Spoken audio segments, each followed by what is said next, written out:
Welcome back, guys, to another part of this build. This is our little hood rat. So this is our little hood rat track, bobber jiggy thingamajiggy. Anyways, we got ourselves 4 of these nice little wheels, or rims. We have 4 of these 13-inch tall wheels by 6.5 wide. We have a solid 1-inch axle, some bearings to go along, or hubs, sprocket, hub, bearings, from front spindles, everything we need to make this thing a roller. So that's what we're gonna start today. We're gonna try and make this thing a roller. I forgot how heavy this was. We actually should probably start by blowing up, ooh, I thought that was gonna fall out. We should probably start by blowing up these tires to see where it's gonna fit on our frame.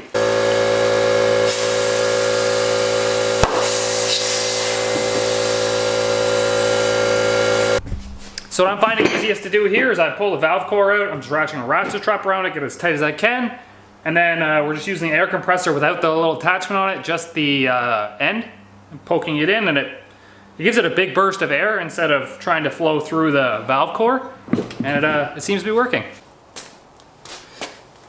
I think we got the right size tires here, boys. We'll make it long, just for the fact of anti-wheeling.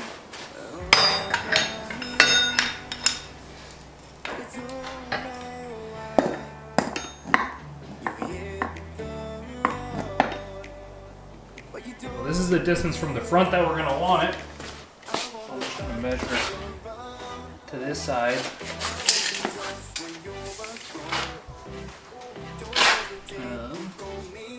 Like 40 and a half.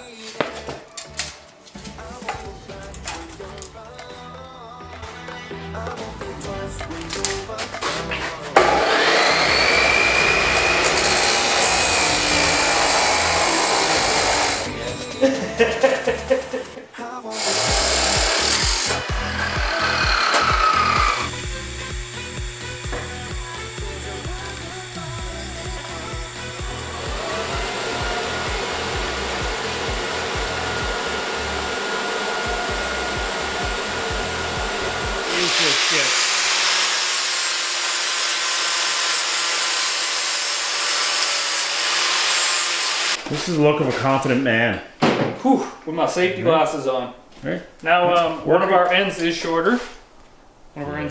So we have to gap this out a little bit on one side. Mind the gap. But I think we should be able to use this magnet if we're good enough. Nope, the magnet's not strong enough to hold up the axle. Oh. Sad. What I can do though, an adjustable support stand? Yes. So this one's got to be 40 and a half to the face of that thing, which looks like... It's not far off. No, but it looks like if we just stick a welding rod between it.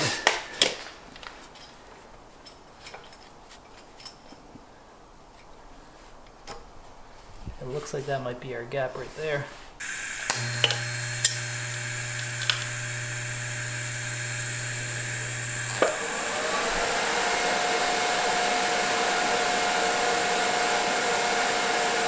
Hey!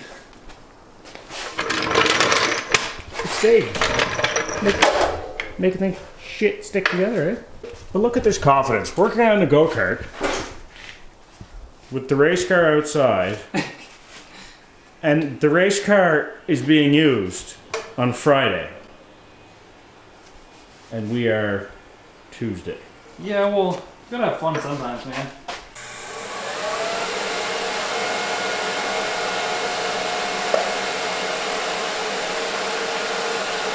Tack welding something with a TIG torch is like 20 times stronger than with a MIG welder, because you can just get so much more heat into it. Like, I didn't even use filler at all there. You still can't see it, stupid light. Yeah, you won't be able to see those welds, I don't think. Did leave an open spot there, but it's because we're gonna cap the top.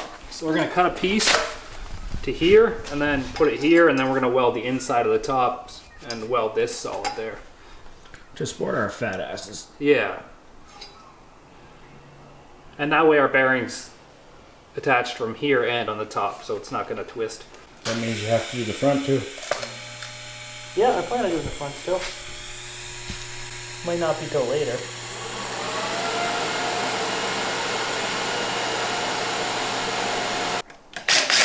In case it's too retarded. Technically, if we pull this out,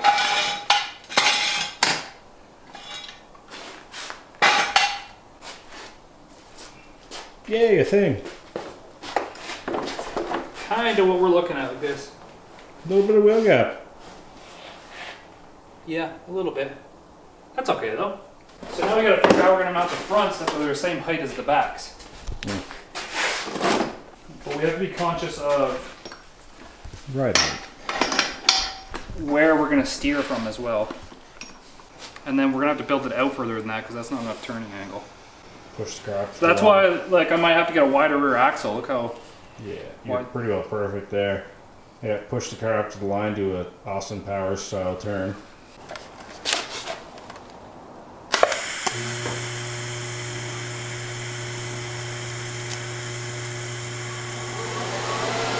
think it was this way.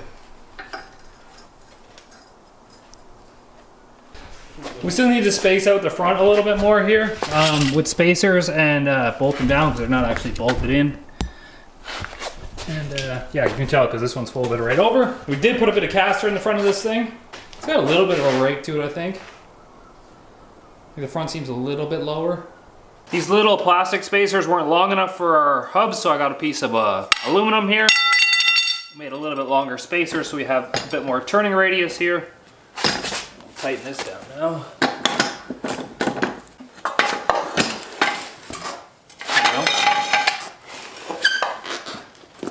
There we go. Now it's on four wheels. I have a piece of 1/4 inch threaded rod here with 2 heim joints that I just had laying around, to be honest. And I'm just going to use this to hold the front end together just so we can have it lined up. This is not going to be the steering at all. I just want a placeholder right now.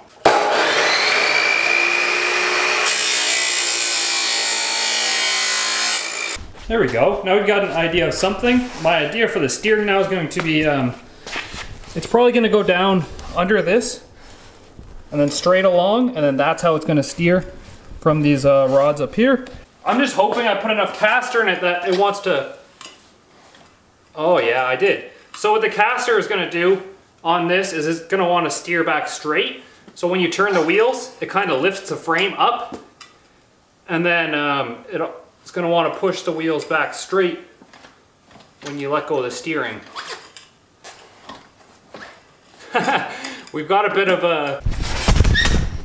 So when it actually lifts up the frame, the steering, it actually lifts up a wheel in the back too.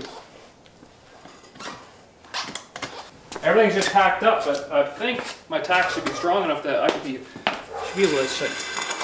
Yeah.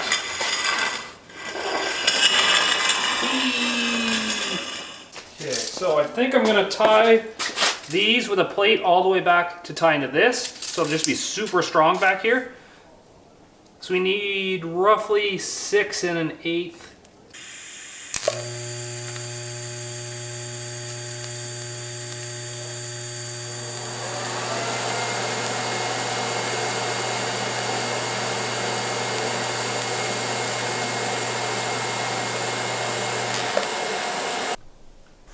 Dang.